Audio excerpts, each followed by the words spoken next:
좋아요와 구독 눌러주세요. 여러분들, 이 문장 한번 읽어볼래요? 친구 가죽을 줬어. 친구 가죽? 친구의 가죽이요? 자, 그럼 이 문장 다시 읽어볼래요? 친구가 죽을 줬어.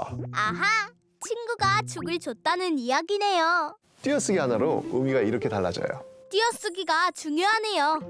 이 띄어쓰기를 한글에 본격적으로 적용한 사람이 있습니다. 바로 오늘의 주인공이겠군요. 아우, 눈치 빠른 작은 별. 미국인 호머 헐버트입니다. 헐버트는 한글의 우수성을 알아보고요. 한글에 대해 연구한 미국인이죠. 오, 외국인이 주인공인 건 처음이에요. 한글을 사랑했던 미국인 호머 헐버트를 만나러 가봅시다. 안녕. 나는 선교사 겸 영어교사로 한국에 왔어. 한국은 나에게는 제2의 조국이야. 내가 얼마나 한국을 사랑하는지 들어볼래? 고종 32년 어느 야심한 밤, 이 경복궁이 들이닥친 수상한 사람들. 칼로 무장한 이들은 조선의 궁궐을 제 집처럼 뒤지기 시작합니다. 무서워요. 이들은 일본이 보낸 자객이었습니다. 자객들이 찾는 사람은 바로 고종의 왕비 명성황후. 을미년 10월 8일 새벽, 한 나라의 왕비가 이들에 의해 비참하게 살해됩니다. 명성황후의 충격적인 죽음. 남의 나라 궁궐에 침입해서 왕비를 죽이다니. 고종은 죽음의 공포에 휩싸입니다. 나도 이 왕비처럼 죽을 수 있겠구나. 이때 고종의 처소 앞에서 밤을 새우며 고종을 지키는 외국인이 있었습니다. 바로 호머 헐버트입니다. 아무리 극악무도한 일본이라 해도 미국인인 나까지 해칠 수 없을 거야. 내가 왕을 지키겠어. 헐버트는 왜 고종을 도왔을까요? 헐버트가 한국 땅을 처음 밟은 이야기부터 시작해 볼게요. 헐버트는요, 1886년 23 나이에 미국을 떠나 서울에 옵니다. 유경공원의 영어 교사로 일하기 위해서였죠. 이 푸른 눈의 이방인이 본 한국, 어떤 모습이었을까요? 헐버트가 서울에 도착한 직후 어머니에게 쓴 편지에서 서울에 대한 첫 인상을 엿볼 수 있습니다. 어머니, 서울은 쾌적한 도시입니다. 제가 얼마나 맑은 공기를 마시며 잘 지내고 있는지를 알면 어머니는 안도하실 겁니다. 조선은 이제 막 문명국의 대열에 합류하는 문턱에 섰습니다. 따라서 모든 나라는 조선의 근대화 노력을 지원하고 조선인들을 격려해줘야 합니다. 헐버트가 한국에 도착했을 당시 한국은 이제 막 서양 문명에 눈을 뜬 나라였거든요. 우리보다 먼저 서양 문물을 받아들인 일본은 빠르게 발전해서 강대국으로 성장하죠. 일본은 한국을 빼앗기 위해 발톱을 드러냅니다. 고종은 미국과 손을 잡고 일본을 견제하려 했죠. 서울에 있는 미국인 헐버트의 존재를 알게 되었고 그에게 조언을 구하게 됩니다. 헐버트는 기꺼이 고종의 외교 자문을 맡죠. 헐버트는 정의로운 사람이었습니다. 강한 나라가 약한 나라를 힘으로 빼앗는 거, 이거 옳지 않다고 생각했습니다. 헐버트는 한국의 가능성을 보았습니다. 조금만 도와주면 발전할 수 있을 것이라고 믿었죠. 한국 문화가 세계를 선도할 것이다. 헐버트가 얼마나 한국을 사랑했는지 더 알아볼까요? 헐버트는요, 한글로 교과서를 썼어요. 최초의 한글 세계 지리 교과서 3인 필지입니다. 세계 주요 나라의 위치와 역사, 특징을 정리한 책인데요. 한국 사람들에게 더 넓은 세상을 보여주려는 헐버트의 의지가 담겨 있습니다. 우와, 미국인이 한글로 교과서를 썼다고요? 대단하네요. 헐버트는 한글학자 주시경과 함께 한글을 연구합니다. 띄어쓰기와 점찍기를 활용해서 사람들이 쉽게 한글을 쓸 수 있도록 했죠. 한국 문화를 향한 헐버트의 사랑은 여기서 끝나지 않습니다. 작은별, 아리랑 알죠? 우리 민족의 정신이 담긴 노래잖아요. 아리랑 아리랑. 한국의 민요 아리랑을 연구하고 입으로 전해지던 아리랑의 음을 서양 악보로 정리한 사람이 헐버트입니다. 한국의 역사를 연구하면서 한국사 책을 쓰기도 하죠. 1904년 일본과 러시아 사이 전쟁이 일어납니다. 러일 전쟁. 이 전쟁의 승자는 바로 일본. 이때부터 일본은 대놓고 한국을 차지하려는 야욕을 드러내지요. 일본은 고종에게 외교권을 내놓으시오 라고 압박합니다. 외교권을 일본에 주고 나면 한국은 국제적으로 어떤 권리도 행사할 수 없게 됩니다. 절대 외교권을 빼앗기면 안 되겠네요. 다급해진 고종은 미국의 도움을 요청합니다. 한국은 1882년에 미국과 조미소 통상조약을 맺었는데요. 이 조약엔 다른 나라가 위협하면 서로 도와준다는 조항이 있었습니다.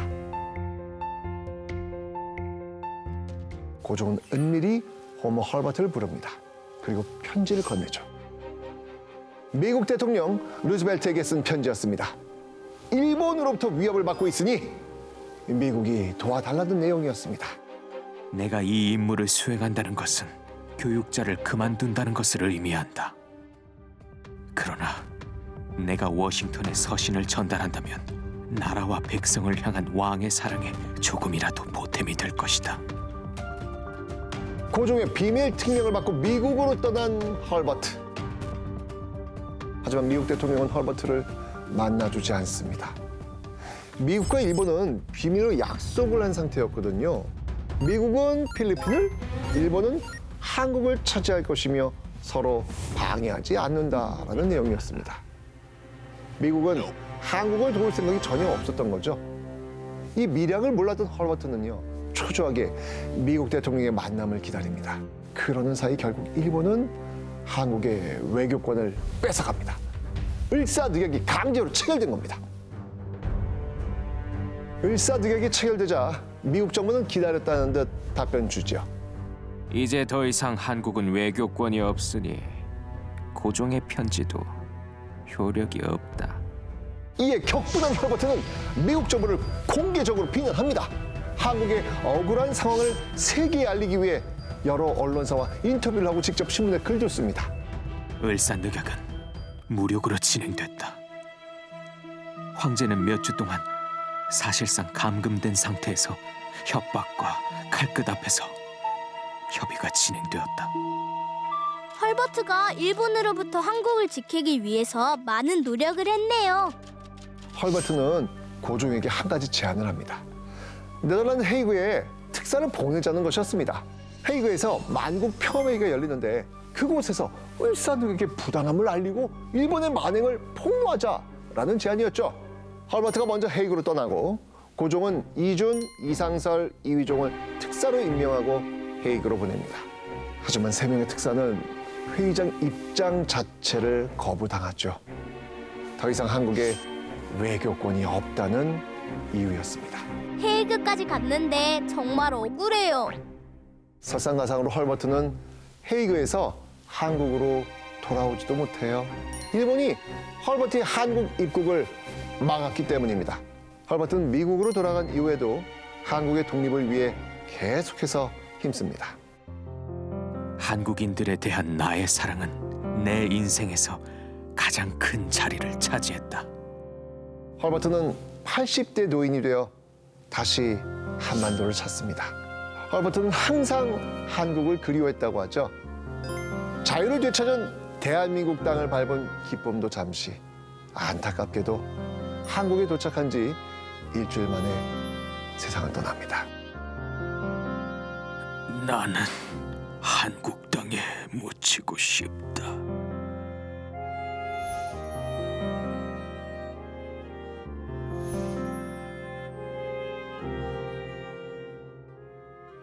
한국의 독립을 위해 평생을 바친 헐버트의 이야기 어떠셨습니까?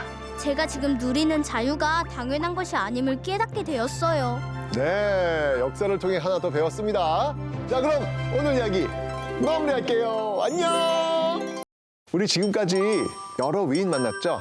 네, 우리 역사를 빛낸 훌륭한 분들에게 많은 것을 배웠답니다. 그런데 오늘의 주인공은 위인이 아닙니다. 매국노 하면 가장 먼저 떠오르는 사람 이완용입니다. 매국노는 나라를 팔아먹은 사람이란 뜻이죠. 이완용은 일본 편에 서서 대한제국을 망하게 만들었습니다. 네? 그런 나쁜 사람에 대해서 왜 알아야 돼요? 역사는 반복된다고 하죠. 이완용 같은 사람이 또 나타나지 않으려면 이완용을 알아야 합니다.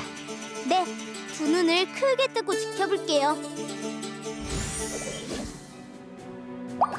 조선은 곧 망할 나라야. 나를 배부르게 해줄 나라는 어디일까? 어디 보자. 미국? 일본? 1896년 2월 어느 야심한 밤 궁녀가 타는 가마에 오른 고종이 궁궐을 몰래 빠져나와 향한 곳은 러시아 공사관. 왜 몰래 나가는 거예요? 일본의 눈을 피해 했으니까요. 을미사변 이후 고종은 일본의 감시를 받고 있었습니다. 을미사변은 1895년 명성황후가 일본 자객에 의해 시해된 사건을 말합니다. 명성황후가 죽은 후 고종에게 경복궁은 감옥과 같았죠. 왕비를 잃은 슬픔도 견디기 힘든데 일본으로부터 일거수일투족을 감시받았으니까요. 고종은 일본으로부터 벗어나야겠다고 생각합니다. 러시아 공사관으로 피신을 계획한 거죠. 고종이 러시아 공사관으로 거처를 옮긴 사건, 아관파천이라고 부릅니다. 아관파천 당시 고종을 수행했던 사람이 바로 이완용입니다. 엥? 이완용이요? 이완용은 일본 편이잖아요. 일본을 피해 도망가는 고종을 도왔다고요? 이완용이 친일파로 유명하지만 처음부터 일본 편에 섰던 건 아닙니다. 처음엔 고종을 잘 따르던 신하였죠. 독립협회 회장을 맡기도 했습니다. 반전이네요. 이완용은 몰락한 양반 가문에서 태어나요. 나중에 명문가의 양자로 들어가게 됐는데 1882년 과거에 합격하면서 정치에 입문합니다. 고종의 총애를 받으면서 세자를 가르치기도 했습니다. 고종은 일본을 견제하기 위해 미국과 친하게 지내려고 했죠. 이완용이 영어를 잘했기 때문에 이완용에게 미국과의 외교를 맡겼습니다. 이완용은 주미 외교관이 되어서 미국으로 갑니다. 1년이 넘는 미국 생활 동안 국제 정세에 눈을 뜨게 되죠. 힘이 있는 몇몇 나라에 의해 세계가 좌지우지된다는 점을 깨닫게 됩니다. 지금 세계는 강대국이 약소국을 힘으로 차지하고 있어. 우리 대한제국은 힘이 약하니 강대국의 먹잇감이 될 거야. 1904년 일본과 러시아 사이에서 전쟁이 일어납니다. 전쟁의 결과는 예상을 깨고 일본이 이깁니다. 이게 충격적인 결과였거든요. 아니 아시아에 섬나라했던 일본이 이 서양 강대국 러시아를 이긴다? 러시아는 일본의 한반도 점령을 인정해 줍니다. 그래, 한반도 너네가 가져. 우리 이제 손 뗄게. 대한제국을 향한 일본의 내정 간섭이 이때부터 더욱 심해지죠. 고종은 이번엔 미국 공사관으로 피신을 가려고 합니다. 대미 외교 전문가인 이완용이 필요했습니다. 하지만 이때 미국 무반응이었습니다. 미국은 고종을 도와줄 생각이 없었죠. 미국과 일본은 밀약을 맺은 상태였습니다. 미국이 필리핀을 갖고 일본이 한반도를 갖는다는 약속이었죠. 러시아에 의해 미국까지 한반도에서 손을 떼자 점점 일본의 영향력은 커집니다. 이 무렵 이완용도 변신을 꾀합니다. 대세는 일본이다. 일본에 붙자. 1905년 11월 이완용의 날개를 달아줄 일본인 한 명이 서울에 도착합니다. 그의 이름은 바로 이토 히로부미. 이 사람의 이름을 꼭 기억하십시오. 우리 역사에 씻을 수 없는 고통을 준 사람입니다. 일본은 이토 히로부미를 특명 정권 대사로 임명하고 한반도로 보냅니다. 이토 히로부미에게 부여된 특명, 대한제국의 외교권을 빼앗아라. 외교권을 빼앗기면 어떻게 되나요? 외교권이 없으면 다른 나라와 조약을 맺지도 못하고 국제사회에서 발언권이 사라지게 되죠. 억울한 일을 당해도 억울하다고 말할 수 없게 되는 겁니다. 이또 히로부미는 대한제국의 외국을 뺏는 조약을 맺어서 대한제국의 손발을 묶으려 했던 것입니다. 이또 히로부미는 고종에게 조약에 서명하라고 압박하죠. 하지만 고종은 이또 히로부미의 만남을 거부하면서 시간을 끌어봅니다. 하지만 역부족이었죠. 결국 고종은 조약 체결을 대신들에게 미룹니다. 1905년 11월 18일 이또 히로부미는 대한제국의 정부 대신들을 모읍니다. 총으로 무장한 일본군이 궁궐 주변을 에워싸기 시작하죠. 이또 히로부미는 대신들에게 의견을 묻습니다. 뭐 말이 의견을 묻는 거지 거의 협박이었습니다. 山西大臣は御殿で何と定義したのか。 나는 반대한다고 말했어. 이때 입을 연 이완용. 이것은 우리가 자초한 것입니다. 국력이 약한 우리가 일본의 요구를 거절할 수 없을진데 더 이상 감정이 충돌하기 전에 원만히 타협하여 일본의 제의를 수용하는 것이 좋다고 생각합니다.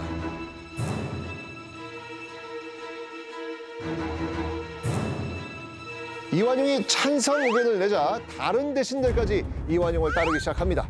결국 박제순의 서명으로 을사조약이 체결이 됩니다. 강제로 체결된 조약이란 뜻으로 을사늑약이라고 부릅니다. 을사늑약으로 대한제국은 세계 무대에서 사라지죠. 억지로 한 약속을 지켜야 하나요? 너무 억울해요. 국제법으로 을사늑약은 명백히 무효입니다. 왕의 서명인 옥새가 찍히지 않았고 강압적으로 체결되었으니까요. 하지만 당시 대한제국은 힘이 없었고 어느 나라도 우리 편이 되어주지 않았습니다. 을사늑약 체결에 찬성한 대신들은 을사오적이라 불리면서 민족 반역자로 비판받고 있죠. 박제순, 이완용, 이지용, 권중현, 이근택. 처음에 반대했으나 나중에 찬성한 이하영을 추가해서 을사육적이라고 부르기도 합니다. 을사늑약 이후에 이완용은 완벽하게 일본 제국의 신하로 변신하죠. 이또 히로부미를 스승으로 모시기까지 합니다. 고종은 을사늑약이 무효임을 알리기 위해 헤이그에서 열리는 만국평화회의에 특사를 보냅니다. 일본은 이걸 또 빌미로 고종을 퇴위시키죠. 이때 고종을 몰아내는데 앞장선 사람이 또 이완용입니다. 한때 고종의 충신이었는데 이렇게 배신을 하는군요. 허허, 이완용이 충신이었던 적이 있었을까요?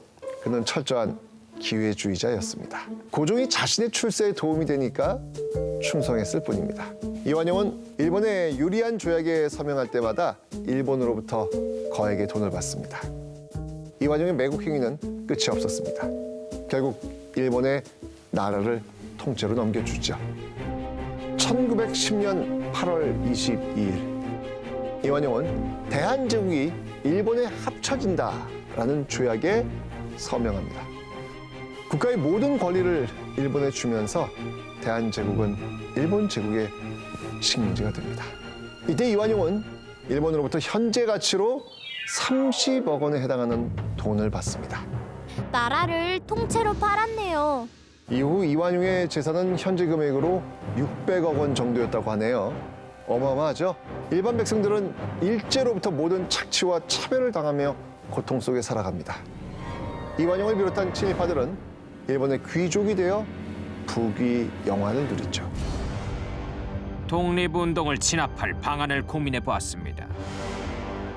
일본어를 많이 사용할 수 있도록 해야 합니다. 일본과 조선이 한 집을 이루니 천하가 복이로다. 이완용은 평생 누릴 것을 다 누리고 죽을 때까지도 전혀 반성하지 않았습니다. 이완용이 죽자 신문에는 이런 사설이 실립니다. 그도 같다. 팔지 못한 것을 팔아서 누리지 못할 것을 누린 자. 이제부터는 천벌을 영원히 받아야지. 매국노 이완용은 역사의 죄인이 되어 지금까지 매국노로 비난받고 있습니다. 역사가 반복되지 않도록 우리 함께 노력합시다. 오늘 이야기 끝! 태조 이성계가 조선을 세운 이래 조선은 500년의 역사를 이어갑니다. 숱한 역경 속에서도 꿋꿋하게 살아남죠. 세계사를 통틀어 봐도 500년 동안 왕조를 이어간 나라 드물어요. 이 500년 역사의 힘 어디서 나왔을까요? 조선의 백성들 덕분인 것 같아요. 임진왜란이 터졌을 때도 백성들이 스스로 의병이 되어 나라를 지켰잖아요. 네, 맞아요. 자, 여기 평범한 아내이자 어머니가 있습니다. 나라의 위기가 닥치자 주저없이 총을 든 여인 윤희순입니다. 나라를 위하는 일에 남자 여자 구분이 어디 있어? 나라가 망해가는데 뭐라도 해야 해. 자, 여러분 일어납시다. 같이 싸웁시다. 남의 나라 국모를 시해하고 너희가 살아갈 줄 아느냐? 너희를 잡아서 처단하고 말 것이다. 일본 제국이 조선을 차지하기 위해 만행을 일삼던 시기 일제를 향해 살벌한 경고장을 날린 사람이 있었으니 오늘의 주인공 윤희순입니다. 경고장에 나와 있는 국모, 국모는 나라의 어머니 즉 왕비를 말하죠. 1895년 을미년 조선의 왕비 명성황후가 일본의 자객들에 의해 시해됩니다. 일제가 조선을 차지하는 과정에서 명성황후가 걸림돌이 된다고 판단하자 가차없이 죽여버린 겁니다. 우리나라 왕비가 우리나라 궁궐에서 일본 자객에 의해 죽었다? 전국은 충격과 분노에 휩싸이죠. 충격은 여기서 끝나지 않습니다. 고종이 또 이 상투를 자르고 나타나네요. 아니 유교국가인 조선에서는 효를 중시하는데 머리카락을 부모님이 주신 몸이라고 생각했기 때문에 자르지 않고 상투를 틀어 올린 거예요. 그런데 왕이 머리카락을 자르고 나타난 거예요. 일반 백성에게도 상투를 자르라고 명령을 내렸습니다. 성인 남성에게 상투를 자르게 한 명령, 바로 단발령이었습니다. 사람들은 일제가 이 단발령을 통해서 우리 민족의 정신을 없애려고 한다고 생각했습니다. 내 목을 자를지언정 상투를 자를 수 없다.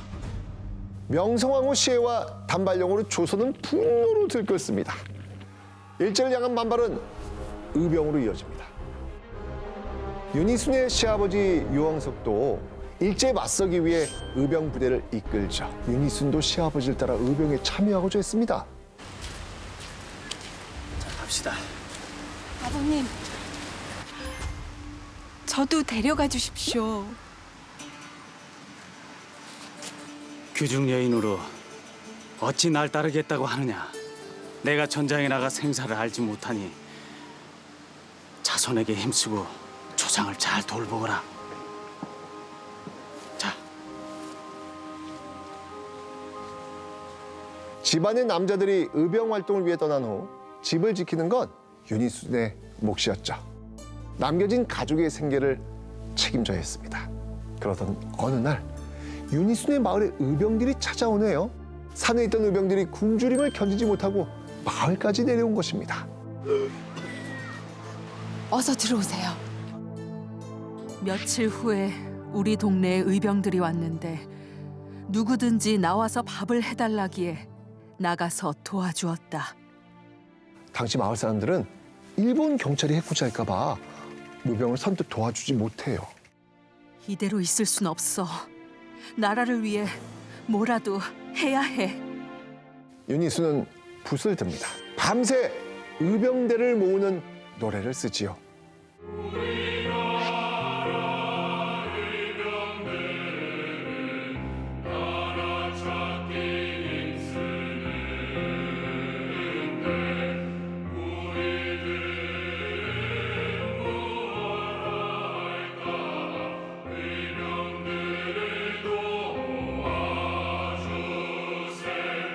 안사람, 즉 여성도 나라를 위해 일어서자는 내용의 노래였습니다. 윤희순이 만든 노래들은 정민연의 빛을 발합니다. 1907년 정민연. 일제에 의해 고종이 폐위되고 대한제국의 군대가 강제로 해산당하면서 다시 의병이 일어납니다. 해산된 대한제국의 군인까지 의병들이 합류하면서 규모는 더욱 커지죠. 이때 일어난 의병을 가리켜 정미의병이라고 부르는데요. 정미의병이 일어나던 시기 윤희순을 중심으로 30여 명의 여성 의병대가 조직됩니다. 안사람 의병단이었습니다. 윤희순은 의병장이 되어 의병을 이끕니다. 우리나라 최초의 여성 의병장이었습니다.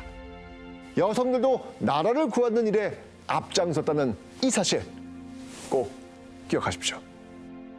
안사람 노소할 것 없이 수천 명이 모여 노쇠를 모으고 소변을 다려 화약도 만들었습니다. 안타깝게도 의병들은 일제에 진압되죠. 이 신신 무기로 무장한 일제 군대와 싸우는 건 역부족이었습니다. 결국 1910년 국권을 일제에 빼앗기며 우리는 일제의 식민지가 되었습니다. 조선이 망한 거군요. 흑흑. 윤희순의 가족은 중국 만주로 건너갑니다. 당시 많은 사람들이 중국으로 건너갔어요. 일제의 영향력이 상대적으로 덜한 곳에서 독립운동을 하기 위해서였습니다. 항일투쟁이라는 큰 뜻을 품고 고향을 떠났지만 현실은 냉혹했습니다. 낯선 땅에서 모든 것이 처음이었으니까요. 당장 먹고 사는 문제에 직면했죠. 윤희순 가족은 산에 있는 풀을 뜯어 먹으며 살아가야 했습니다. 하지만 우리가 어떤 민족입니까? 조선인들은 풀 한 폭이 없던 땅에서도 꿋꿋하게 일어섭니다. 황무지를 개간하여 벼농사를 지으며 생활을 이어나가죠. 윤희순도 고생을 하면서 가족들을 먹여 살립니다. 윤희순은 농사일로 바쁜 와중에도 교육의 중요성을 잊지 않습니다. 윤희순은 노학당이라는 학교를 세워서 반일 사상과 국어, 산수, 역사 등을 가르쳤습니다. 노학당을 통해 50여 명의 학생이 독립운동가로 성장합니다. 윤희순은 연설을 아주 잘했다고 하네요. 윤희순이 조선인과 중국인을 상대로 연설을 하면 다들 항일투쟁 의지가 불끈불끈 솟아올랐다고 합니다. 농사일과 항일운동을 병행하면서 바쁘게 살아가던 어느 날 시아버지 유영석이 죽습니다. 2년 뒤 남편 유재원도 세상을 떠납니다. 설상가상으로 노학당까지 일제에 의해 문을 닫게 됩니다. 하지만 윤희순이 품은 항일투쟁의 불꽃은 꺼지지 않습니다. 두 아들과 함께 꿋꿋하게 독립운동 이어나갑니다. 만주에서 많은 독립군이 일제에 맞서 싸우고 있었거든요. 봉오동 전투, 청산리 전투에서 독립군 부대가 일본 정규군을 크게 이깁니다. 일본군은 독립군에게 패배한 후 이 만주에 사는 조선인들을 마구잡이로 죽입니다. 간도 참변이라 기록된 이 비극적 사건. 이 사건으로 조선인 3만여 명이 목숨을 잃습니다. 독립운동 근거지의 주민을 모두 죽이고 모두 불태우고 모두 빼앗아간다. 너무 잔인해요. 일제 이런 무자비한 탄압으로 이 만주에서 독립운동은 크게 위축이 되죠. 윤희순은 독립운동을 살리기 위해 아들 유돈상과 함께 사람들을 모읍니다. 저는 천하에 무서운 것이 없습니다. 1000번을 넘어지면 10,000번을 일어서겠습니다. 윤희순은 조선 독립단을 조직해서 무장투쟁 요원을 양성하죠. 윤희순은 물론 윤희순의 가족들도 독립운동에 나섭니다. 윤희순의 아들, 사돈, 조카, 며느리까지 함께합니다. 대단한 가족이네요. 60이 넘은 나이에도 직접 총을 들고 훈련에 참가합니다. 그러던 어느 날 일본 경찰이 갑자기 들이닥칩니다. 아들 유돈상이 일본 경찰에 의해 끌려가죠. 일본 경찰은 유돈상을 가혹하게 고문합니다. 한 달 넘게 이어진 고문. 결국 유돈상은 순국합니다. 차라리 내가 죽고 말면 오죽 좋겠습니까? 우리는 만리 타국에서 누굴 의지하며 살며 연지기와 연익이 이 어린 것을 누구에게 맡기오리까? 윤희순은 슬픔을 견디지 못하고 걷기를 끊죠. 아들이 죽은 지 11일 만에 윤희순도 세상을 떠납니다. 죽기 전에 다음 세대를 향해 당부의 말을 남겼습니다. 윤희순이 남긴 메시지를 전하며 오늘 이야기 마무리하겠습니다. 시대를 따라 옳은 도리가 무엇인가를 생각하며 살아가길 바란다.